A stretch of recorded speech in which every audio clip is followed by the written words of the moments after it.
jàmm réew mi moo gën ci réew mi wax ju bon ji day yàq réew mi jëf ju baax ji mooy def réew mi dëgg-dëgg yéen daal li wër na heure yi ngay def man ko. I will be having a little conversation about him to ask him about the global pandemic, and we will also talking about the social and the moral ethics of the community, and we will also be talking about the challenges that they are facing when it comes to community development.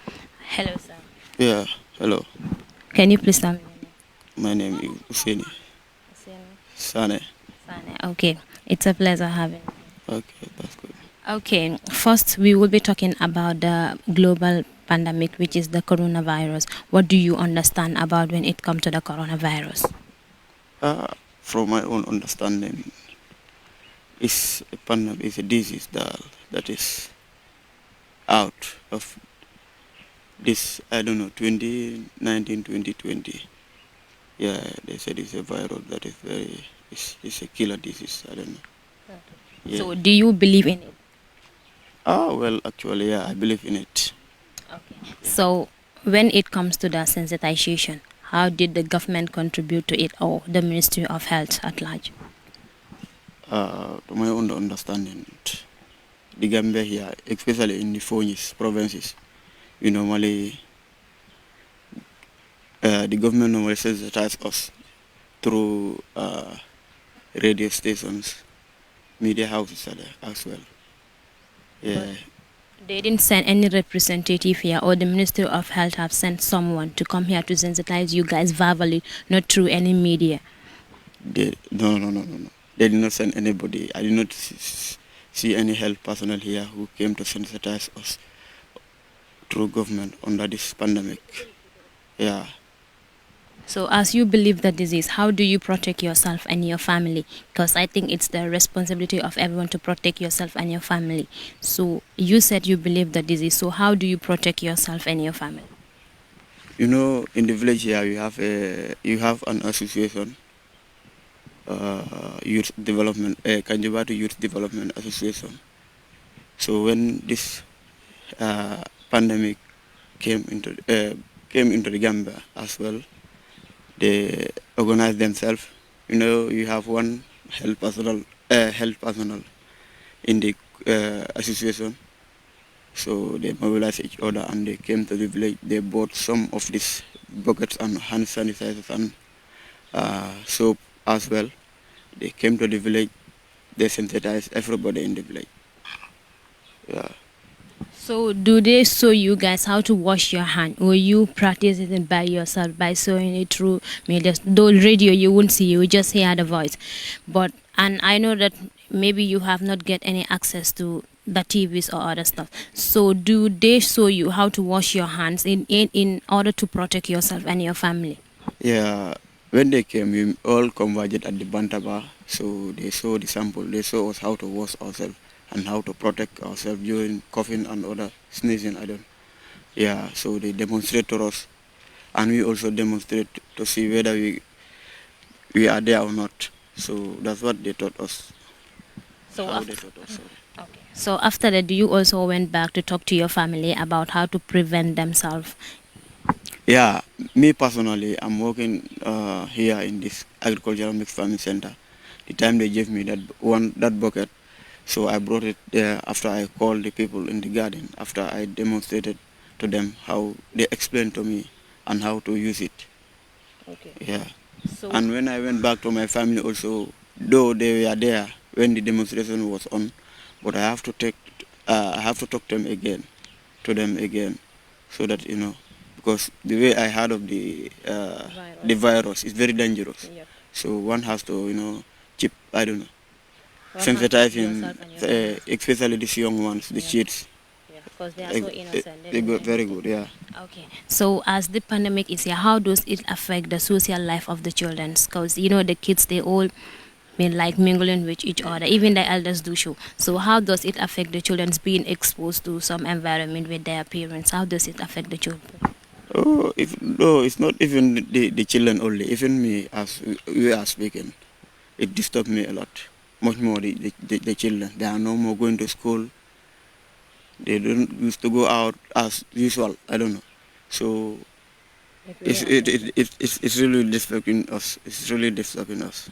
Okay. Yeah. So how did you cope with the state of emergency? Like no one will go to work for 24 days. You'll be sitting at home. How does it affect your social life as well?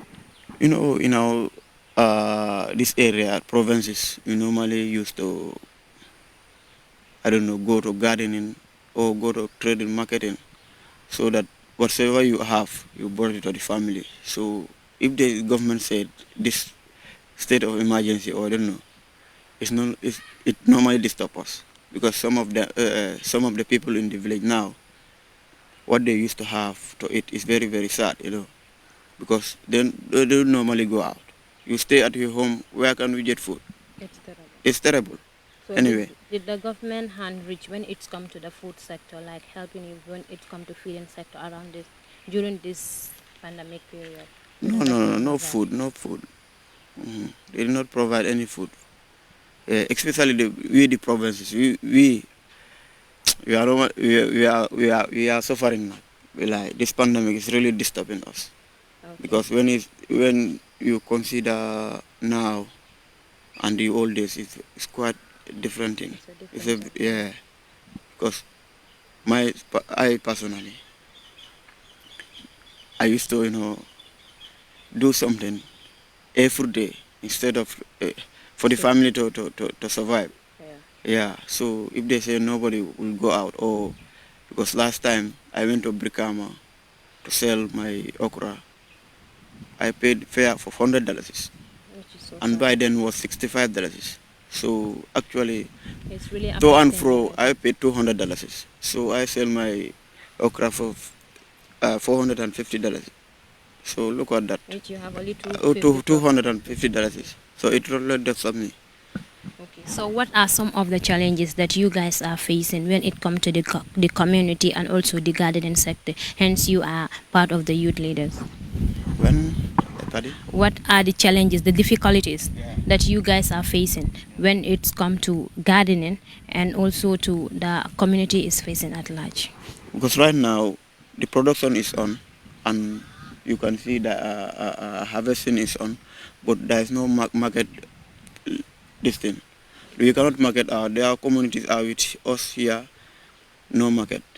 It's really disturbing. It's number one, because now they control the market sector.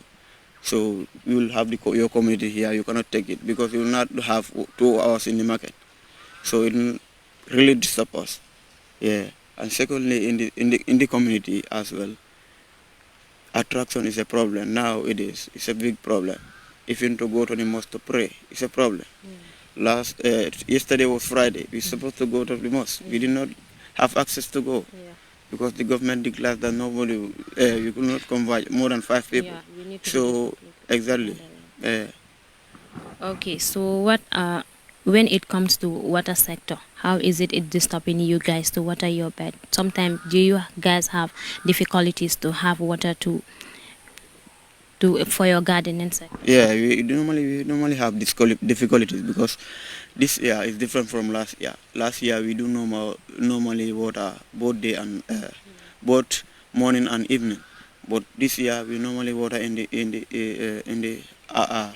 evening only, because people we have more people here this year than last year. So no water, you normally have water shortage. So we decided to have only one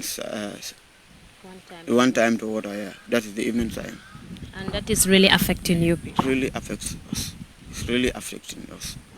So what are the things affecting the youths of Foni when it comes to your this area? When we come to this area, Yes. I do not They will say that like the youths are not willing to work. So how does it affect you guys when you guys are, whilst you guys are trying your level best to work? What are some of the facilities that the youth lacks? Number one is here gardening. I'm a youth. I involve myself in gardening, but if I have this, if I work and I have my fruits, I don't know, and they are not sold, am I not discouraged? I'm discouraged. Yes. The government has no either other storage facility for the youth and other market facility for the youths. I don't know. Yes. Nowadays we will have. You see this onion. After harvesting, we will not have where to place it or where to store it. So it really discourages people. Okay. So, do you have any attraction sites when it comes to like tourism attraction site here, which you know that maybe when there is any tourism attraction site that will attract more tourists into this destination, and I think it will change the level condition of the people, whereby so many youths will be involved and will be employed. There is no tourist attraction places, but I think if you have access for it, you will have a place, because I could remember in the early 80s there was a motel around that area, Bondali. Okay. Yeah, but that one is now, everything is no more there. So yeah. Okay. So what are the social and the moral ethics This place, guy, we are here now. Okay, so you are urging the government to bring like even one tourism attraction site, which you know that there will be more people to be employed there. Okay. Yeah, you know, the government will do that. You have to do that. Okay. Especially our people, we voted, especially like our MPs and other people have to do something for the youths. Yeah, they have to talk on our behalf, do something for us.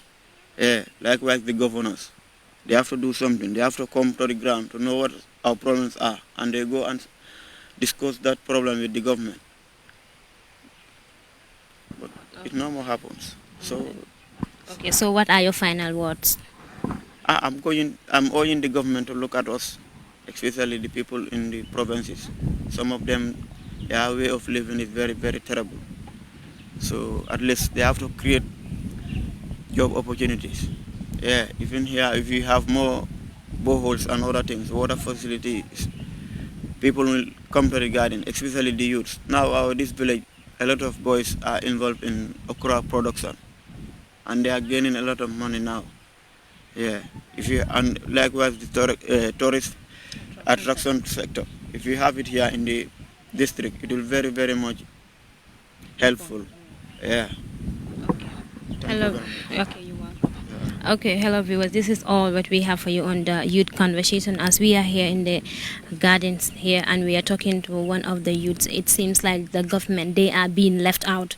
They think that like everything is done in the urban areas, and I think there need to be a gesture to the rural areas. So we urging the government and also the health sectors to help the rural areas, because they think that they have been left out, and there have been so many things that they are facing when it comes to development of communities. Okay, thank you.